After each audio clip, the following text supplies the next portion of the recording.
Hey guys, so in this video I'm going to show you how I replaced the termite damaged framing in this exterior wall. As you can see, some of the studs were very badly damaged and they just crumbled. All I had to do was remove the loose stuff with the hammer, and then the rest of it was kind of stuck to the sheathing. So what I did was use the reciprocating saw to kind of cut it away from the sheathing as carefully as I could. Because I didn't want to damage the sheathing, I'm not replacing that right now. Some of the other framing, even though badly damaged, was still in good enough shape that it was grabbing onto the nails that are coming into it through the sheathing. So for this, I just kind of pried it away a little bit just to give me some space to work with.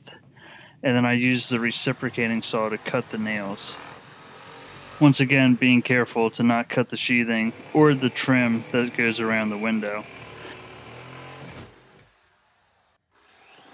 But as you can see here, once you cut the nails away, the stud just pops right out. Alright, so I know it's hard to see here, but what I'm looking at is the brick. The flashlight's shining on the backside of the brick, which is the exterior of the house. So, I mean, this is pretty bad here. There's no house wrap, there's no sheathing there, there's nothing. You can even see daylight coming through the trim there next to the white trim. So, I mean, if daylight's coming through here, then water and bugs can definitely come through this. So the best way to handle this is to replace the window, but I can't do that right now. So I came up with a temporary solution to help kind of keep the bugs and at least a little bit of the moisture out, which I'll cover a little bit later in this video. So one thing I wanted to be careful of here was to not remove more studs than I actually needed to. You see, the problem is, since, like I said, the outside is brick, I can't nail the sheathing onto the new studs that I'm putting in. So I don't want to remove more studs than I have to, so that I can leave behind as many of the existing nails as I can. So here I'm actually cutting this stud in half to see how far the termite damage went, and I was lucky that it actually stopped here. Doesn't appear that the termites or the carpenter ants got up to this point. So that's good. Next, I had to cut all the excess nails off. And you could do this with either a reciprocating saw or an angle grinder. Both of them work equally as well. I will say that the reciprocating saw kind of gets into some harder to reach spaces a little bit better than the angle grinder, and the reciprocating saw also lets off less sparks, but either tool works just fine. They both got the job done.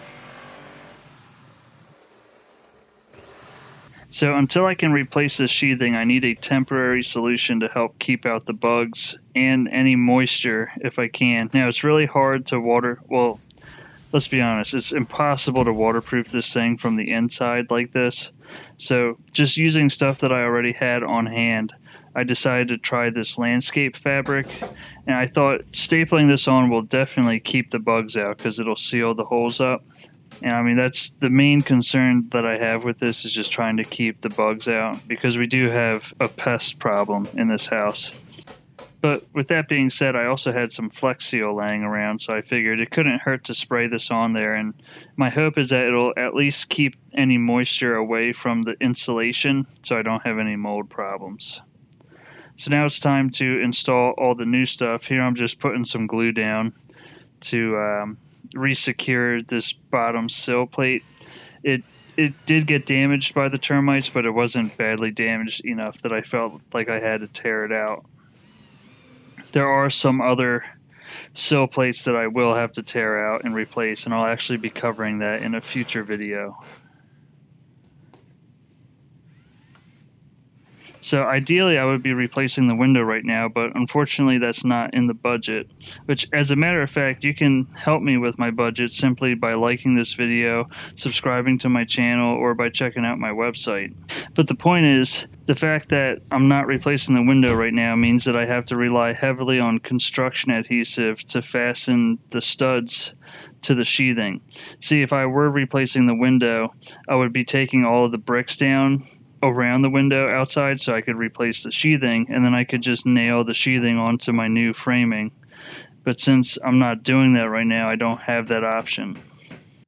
So there were a few places where I used screws to kind of help me suck things together, but for the most part I used nails for installing all of my framing. Nails are the preferred fastener for framing because they won't shear off like screws will.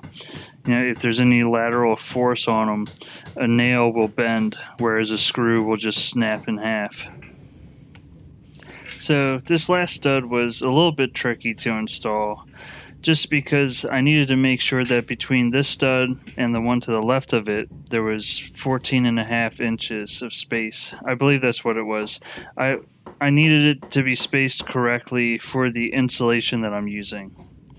So in order to accomplish that, first I fastened the bottom in place, and then to stop the top from moving around on me, I actually put a nail in through the front of the stud temporarily, just so that I could get another nail in on the side, and that held it in place well enough so that I could finish securing it.